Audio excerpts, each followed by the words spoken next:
today is a good day because the Yankees lose. What's up, everyone? Today, me, Scott, and Jacob will be reviewing the next Rolling Stones album, Steel Wheels. And this is a big return to form, another one of their comeback albums. I know you hear that a lot for the Rolling Stones, but that's just how it is. But how you guys doing this evening? Doing good. Pretty good. It's good to hear. For me, I'm awesome. Get to see the Yankees get humbled by Boston. Love to see it. Actually, went to Boston 3 days ago, so it was really nice there. A lot of nice people there.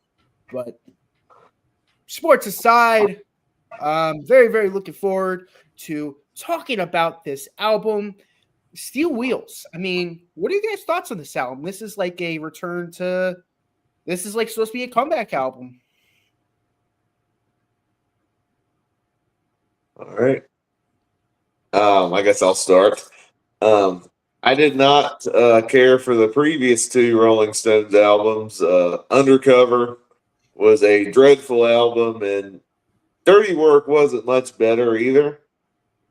So going into Steel Wheels, I'm like, are they going to get back to form like people say it is? I didn't know any song on this album before listening to it, but I got to tell you, this album, not only was it a return to form, but it was a great hidden gem of an album. Like, I say this album is very underrated in a lot of ways because you don't hear a lot of these songs on the radio compared to the classics from the 60s and 70s and even the early 80s, like Start Me Up on Tattoo You. But man, the Stones was on fire on this album. And I guess what helps is they fixed the rough patches that they had in the 80s, rekindled relationships, especially Mick Jagger and Keith Richards, and they worked together to cook some great rock songs. This was a very consistent album. I enjoyed almost every song on this album. There's one outlier on this album that is like, what? But the rest of this album, I'm like, this album is awesome. This reminded me a lot of some of the late 60s, early 70s Rolling Stones albums, but it has that 80s polish to it. And it felt like they go back to what they do best, make great hard rock songs with a little bit of blues influence in them, and even with an occasional acoustic ballad. I had a great time with this album, and you'll find out my score when we get to the end. Okay, before Scott gives his opinion, Briar said, on the bus right now, I'll be enjoying this live stream listening session. All right. Awesome. Thanks for stopping by, Briar. Been waiting on the bus all day. ZZ Top, anyone? Anyway, this album here, I didn't really have very high expectations for going in after the last two albums that were not very good. This one actually surprised me. I mean, I heard it was better than the other ones, but it was better than I thought it was going to be. I actually really like this one. Awesome. As you can see from the excitement, you can tell I'm really excited to talk about this one because this has always been one of my favorite like late period Stones albums. After the last two albums, it's just them trying to chase trends, trying to sound of their time, and all it just does is just make them sound weak. It doesn't sound like a Rolling Stones album; it just sounds like them. It just sounds like the current times with the Rolling Stones doing it. It doesn't sound like a Rolling Stones album.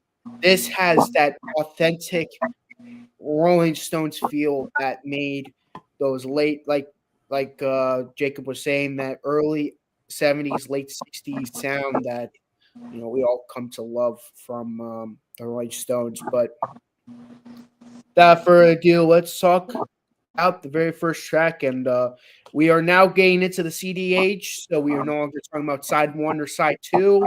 Hey, it still had a record release. Still, but this is a CD age album. I don't really consider this to be a record album, so from now on, we'll just be going into talk about the songs. We start the album with Sad, Sad, Sad. Man, what an awesome way to open this album. It's like back with a bang. And even on the bad Stones albums in the 80s, Undercover had Undercover of the Night, which was easily that album's highlight. And Dirty Work had One Hit to the Body, which was the easy highlight on that album. So it's good that the Stones know how to open an album with a bang. It's just a catchy little rock number. Really memorable chorus with the sad, sad, sad. And considering the song's about being sad, they're rocking out while doing it. And it's a fun little track. It didn't quite make my top 5, but I still enjoyed it for what it was. I'd still consider it an honorable mention. So this song was a pretty good way to open up the album. After all of those kind of forgettable songs on their last 2 albums that were just like generic Rolling Stones rockers, this one actually has some substance to it. Just starting off with a bang, and you listen to it and you're like, oh, like this, I think the Stones are back. Awesome. Caleb says, "Hey guys, what's up, Caleb?" My thoughts on this song: what an awesome album opener. You can really tell they're back to their awesomeness. Sad, sad, sad, sad, sad, sad. Like they actually sound like the Rolling Stones, which you're probably like, they're Rolling Stones. Of course, it's going to sound like the Rolling Stones, but listen to the last 2 albums and you'll know exactly what I'm talking about. This actually feels like a Rolling Stones song, and I mean, this is the best Rolling Stones song we've had in a very long time. Really great song. Then we go to what I think is one of their biggest hits of the not a big hit like a song that we all know now, but like pretty big hit for the time. I think Mixed Emotions. Yeah, I did some digging. Apparently, this was the last top 5 hit the Rolling Stones had on the Hot 100. It was a pretty big hit, but I never heard this song until I listened to the album. Kind of like how Fool to Cry was a big hit off of Black and Blue, but that was a blind spot for me when I heard that album. But yeah, Mixed Emotions is a really good song. This actually did make my top 5. It's another one where I really like the chorus. I've had it on these Mixed Emotions. Lyrically, I thought it was interesting. Apparently, this song is kind of like a tongue-in-cheek response to like the rift between Mick Jagger and Keith Richards and how they're back on good terms. And I do really like that about the song. I can see why this song was a big hit because it still has the good guitar work. Mick Jagger really rocking out vocally. And then some pretty good drum work on here, too. Yeah, this is a pretty underrated Stone song. And like I said, it made my top 5. Yeah, I liked this one. I heard it, I was like, oh, wait a second, I think I've heard this before. I don't know where I've heard it before, but whenever I was listening to it, I'm like, this sounds really familiar. But this is kind of taking it back a little bit. It's not quite like a ballad, but it's not quite a rocker either. This is kind of one of the mid-tempo songs, perfectly on the heels of Sad, Sad, Sad, which was a more up-tempo rocking song, bringing it back just a bit. And I like the chorus with the mixed emotions. Some of the production choices they made on this song was really good as well. I liked this one. This is one of my favorite late period Stones songs. I love it so much. It's so fun, and what upsets me the most is that this is not like a hit song nowadays. I mean, yeah, it was technically a top 5 hit for them, but it was one of those hit songs for them that was a hit for the time. Like after that, it became obscure, and it's a shame too because I feel like more people would be listening to this album if this song was played on the radio more. When this song just get played on the radio, people look at this album, they're like, Steel Wheels, what songs are on it? A lot of people are our age. We don't know what this song is. We're like, I don't know any song on the Steel Wheels album. I'm not going to listen to it. But yeah, it's a shame. I always thought this was one of the best songs of the album, and in my opinion, like definitely a song that should be on the greatest hits, and very very underrated for nowadays. I mean, yes, it was technically a hit, but if we're talking about nowadays, it's super underrated. Should definitely be talked about more. Next, we're going to be talking about is Terrifying. I thought this song rocked. This is one of my favorite songs on this album. A lot of it is the guitar work along with the bass. The way they're kind of synchronized together, especially on that riff, along with Mick Jagger singing, it's like I thought it was just such an infectious tune. Some great drums on it.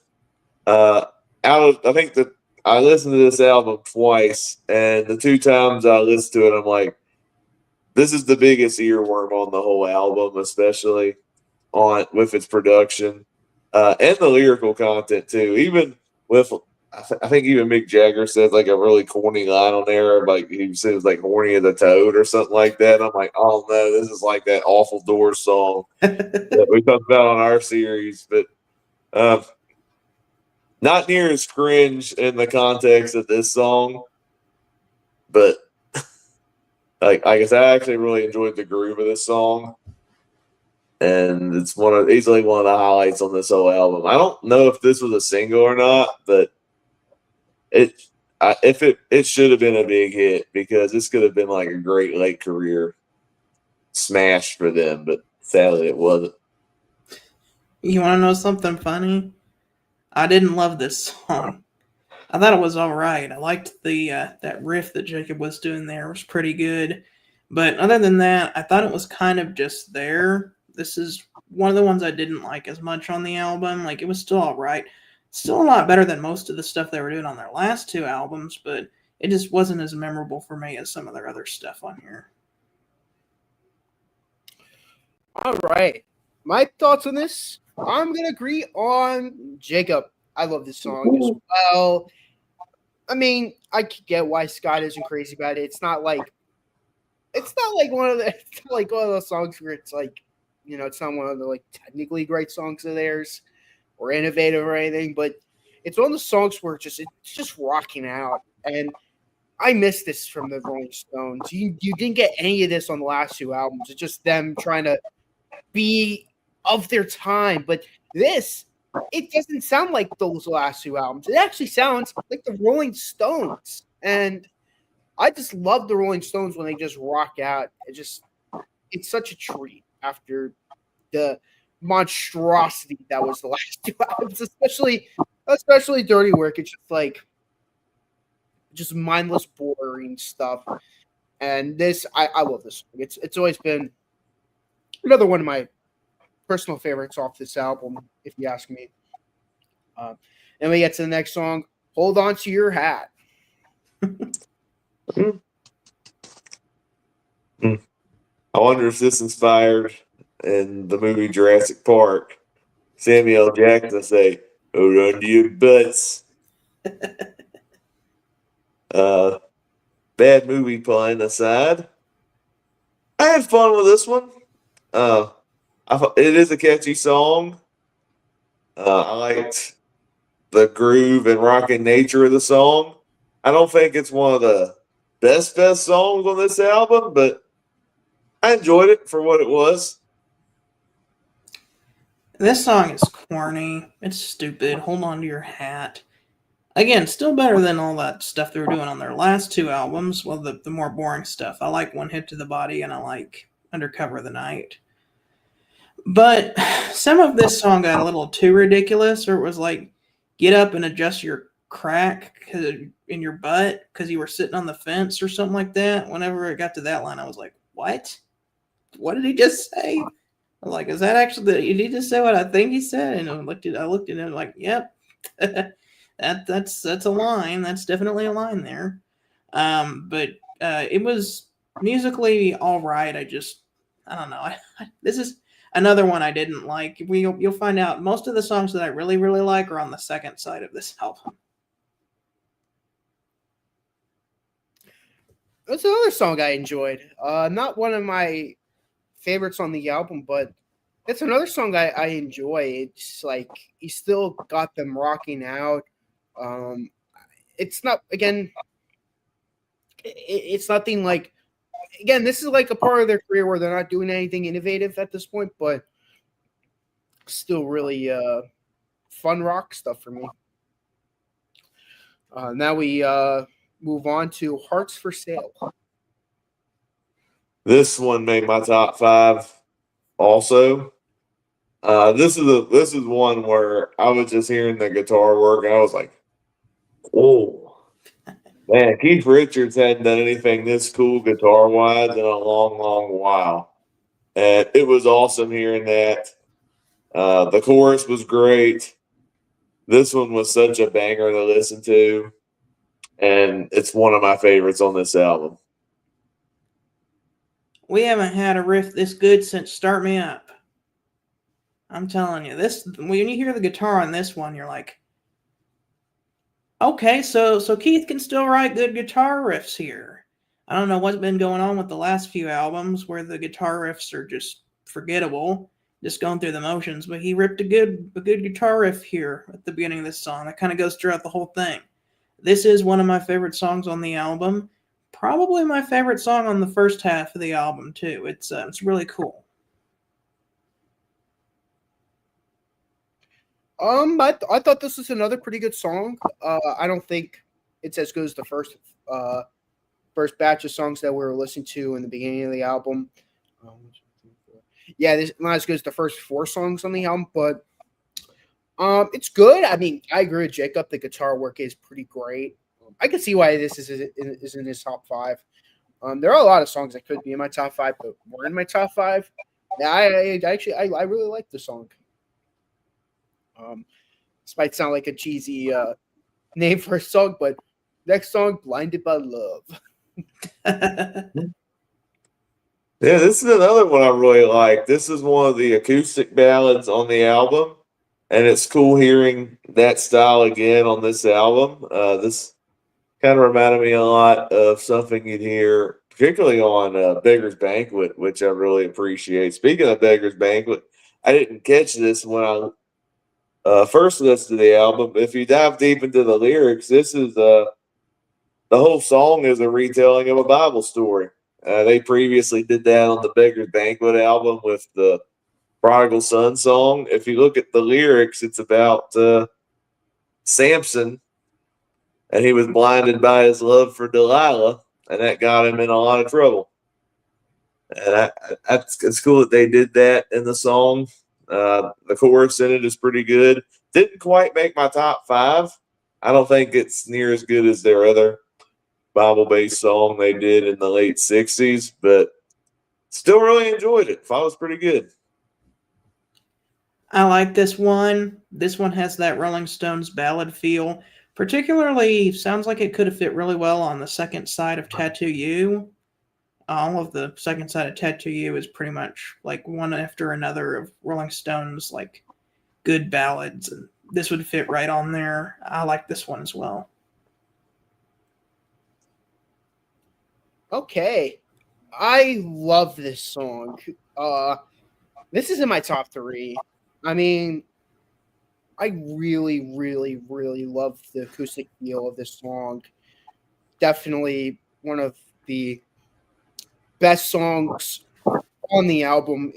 It's nice. It's really, really nice. And it feels like forever since we've had a Rolling Stones ballad, like an actual Stones ballad, like ballad acoustic type song. And it's nice to get that refresher every once in a while. And I wish we had more of that, especially, the 80s. There's a lot of ballads in the 80s. You would think the Rolling Stones would capitalize that, since they're trying to blend in with the 80s, but it's weird they never did. But I'm glad, better late than never, I'd say. But man, one of my favorites on the album.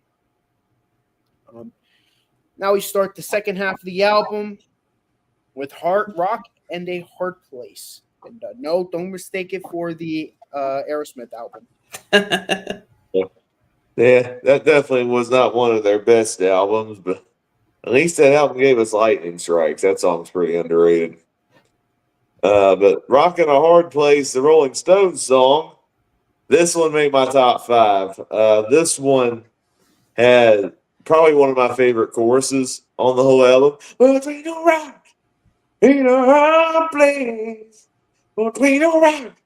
And you got that mixed with the guitar and the percussion on there. It's like another great rock song on the album. This is another one where it's like, I don't know if this was, I think this might have been a minor hit. I'm not sure, but this is one where, like, Terrifying. I think this could have been a hit smash song if it was done in an earlier time.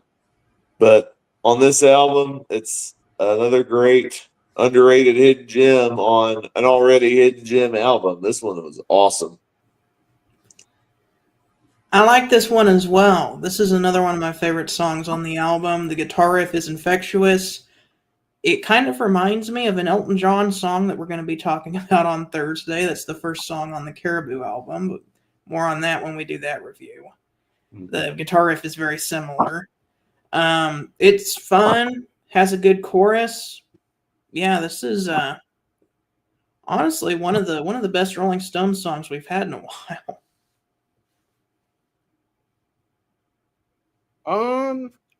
I enjoy the song.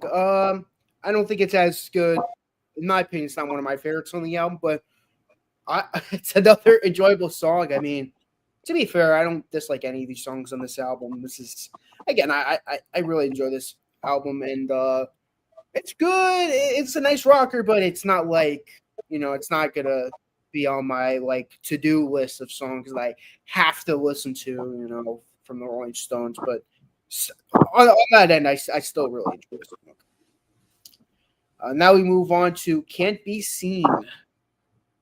All right, this is one of the 2 Keith Richards led songs on the album, and this one was okay.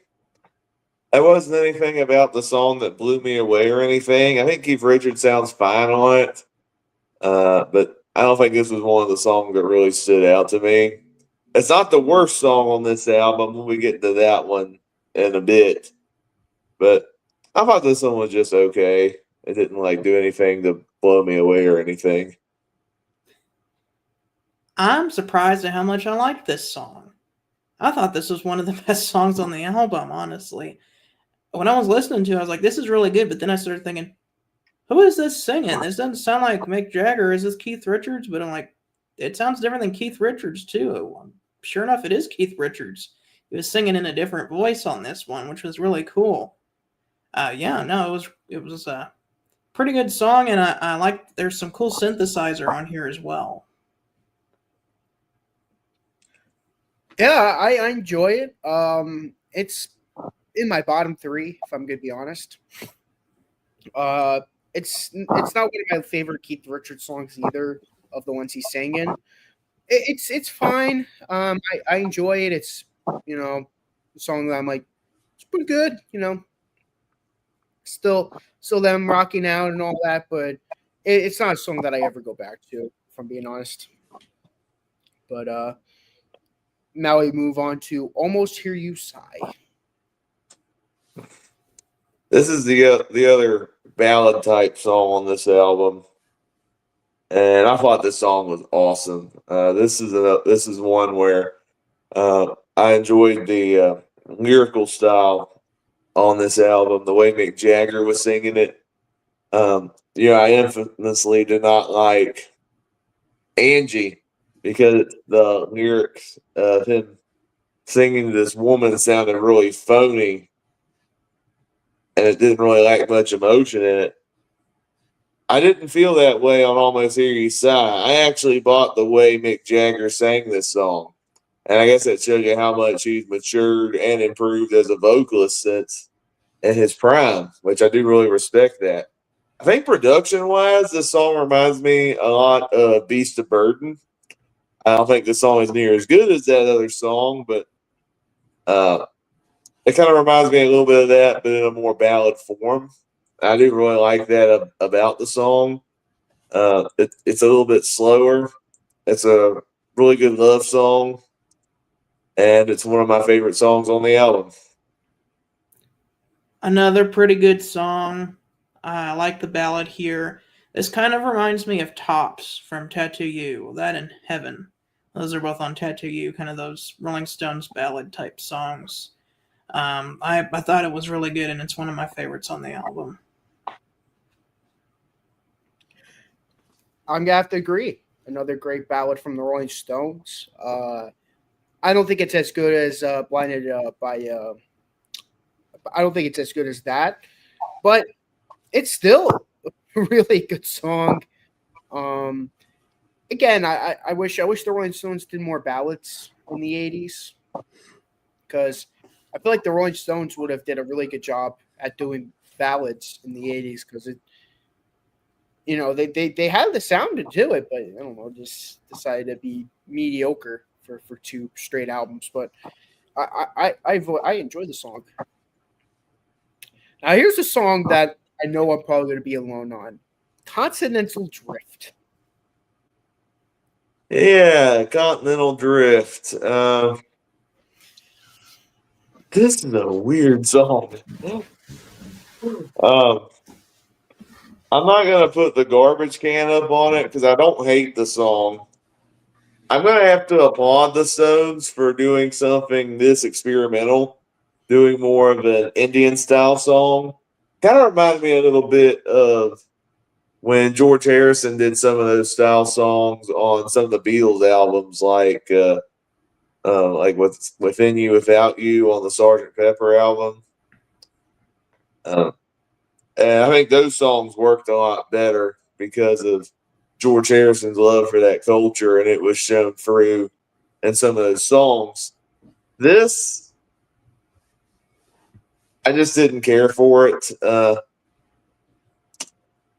It was a song where it's like I only heard it once, and I was like, I admire it, but it's way too off base. To me, it just felt like an experimental song where they tried to do something different, but I don't think it fully worked. I think I was more annoyed with the song than anything else. But at least it's an outlier. Like if they did a whole album on this style, I think it would be a garbage album. But as is, it's like, hey, we tried to do something different, but I don't think it paid off. But I still admire the ambition, even though it's my least favorite song on the album. This is one of my favorite songs on the album, and I'll tell you why. Oh wow. I heard this, and I was like, the Stones are doing something experimental, and like it's in a mode. It has interesting instruments. I was not expecting this song on this '80s album. It's not it. Honestly, when I heard this song, I was like, Brian Jones, are you back? That's kind of what it reminded me of. So for that reason, I was just so shocked that they did that, and I was just vibing to it. It's like that's really cool. The Stones would do something at this experimental this late in their career. I loved it.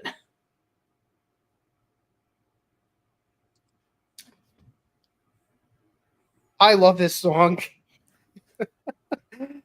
I mean, keep in mind, you're listening to the same person who said, who loves their 1967 album, their Satanic Majesty's Request. That was your favorite album by them at one point.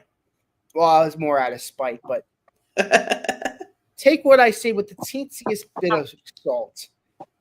I love this song. It kind of gives me like a Within You, Without You type vibe.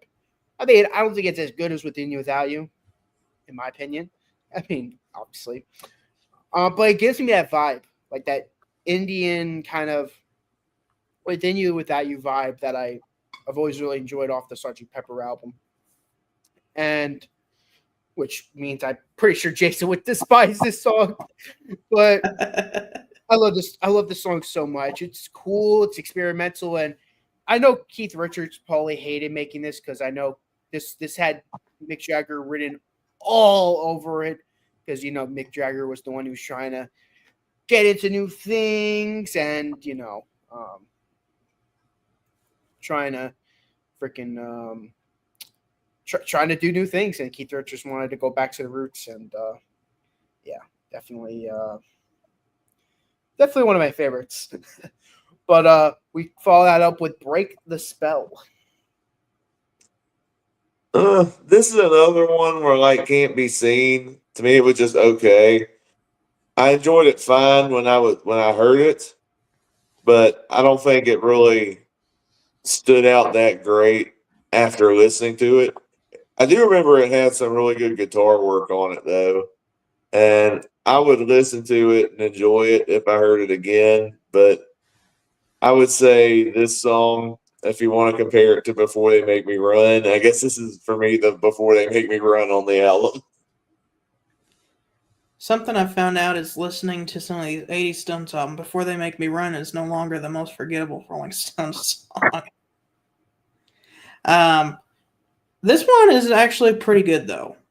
It kind of had a bluesy feel to it, and I like that they had like some harmonica on there as well. That was cool. Not one of my favorites, but not the worst song on the album.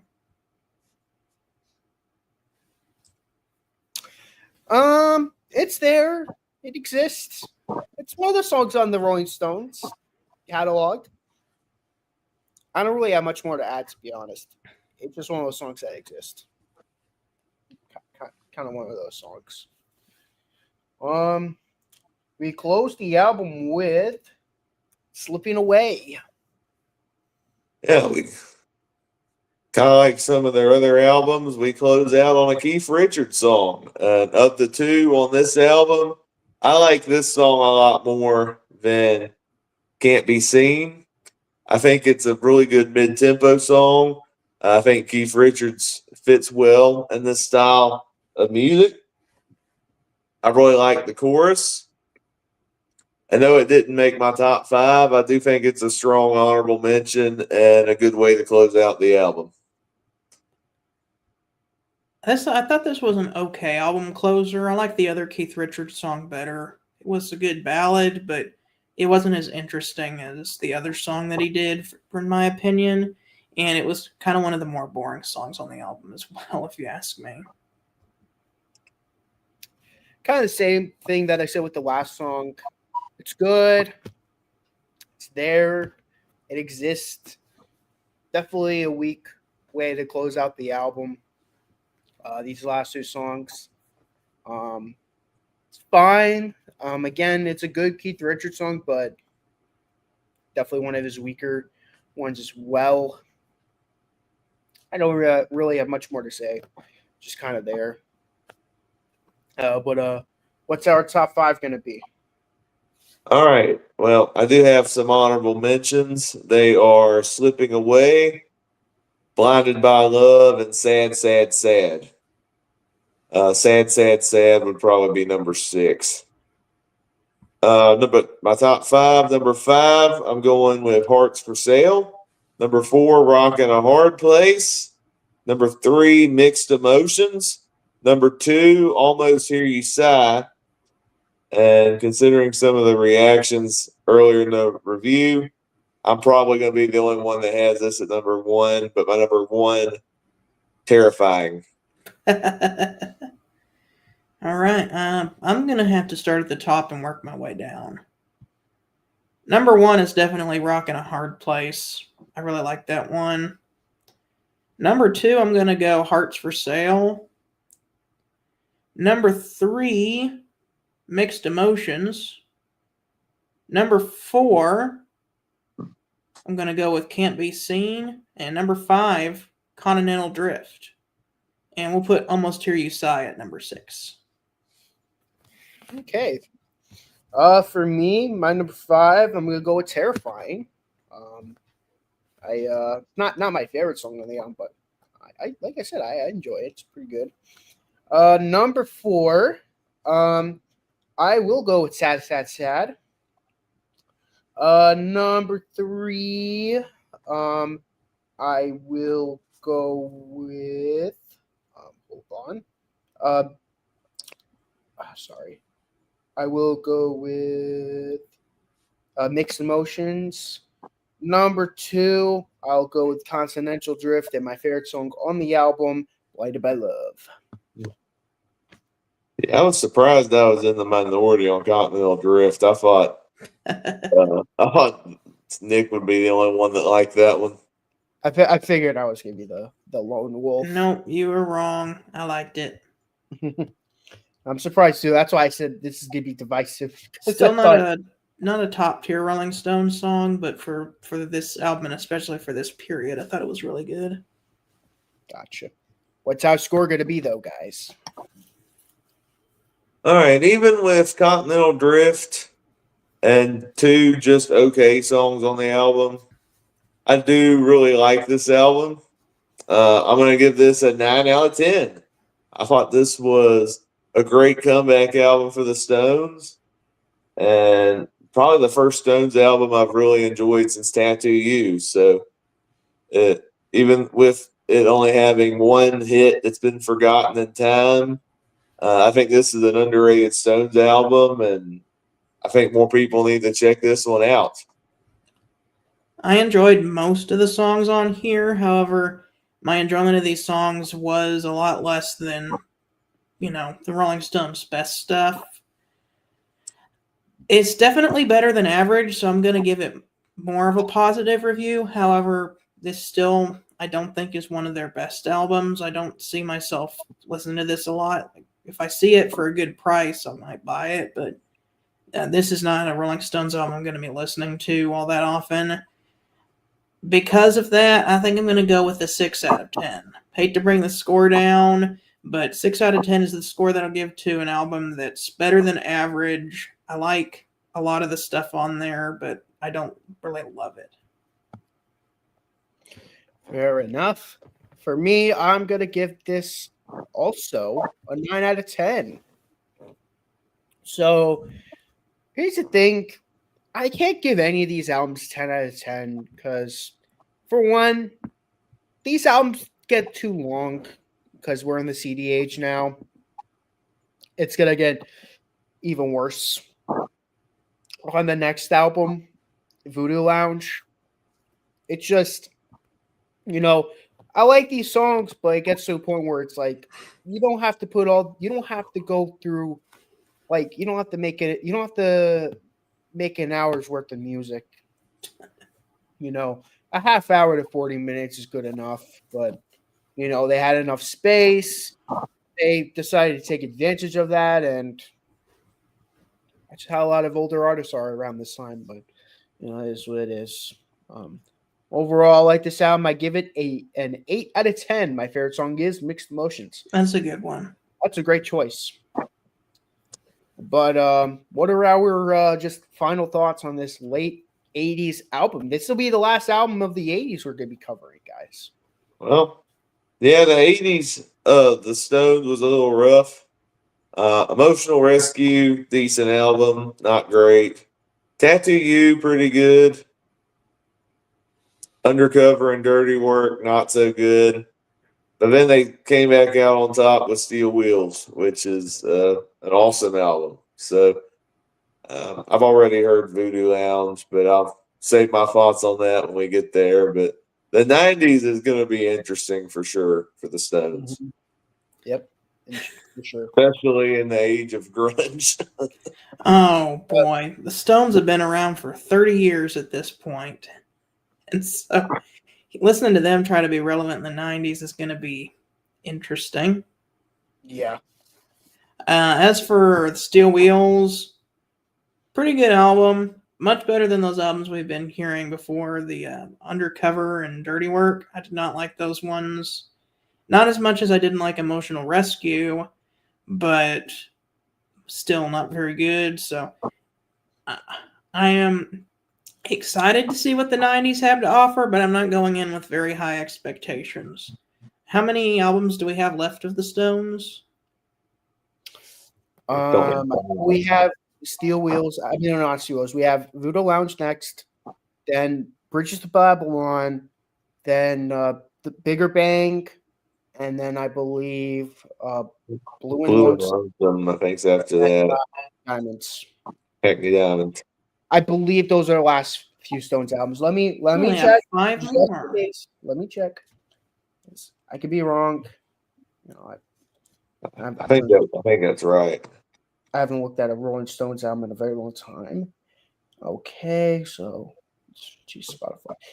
Yeah, Voodoo Lounge, British Babylon, Bigger Bang, Blue Lonesome, and Hackney Diamonds. So we have 1, 2, 3, 4, and 5. We have 5 more albums before we do our top 10 songs That's not a lot. and ranking of these Rolling Stones albums.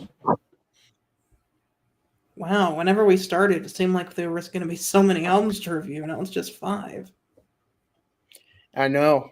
Crazy, right? I mean, there was a point where we were like banging these out, like we were doing like one after another. Much but like the Stones making them in the 60s. pretty much. Hopefully, we could get these Stones albums done though, so we could move on. But besides that, thank you guys so much for watching, and I'll see you guys next time. So long.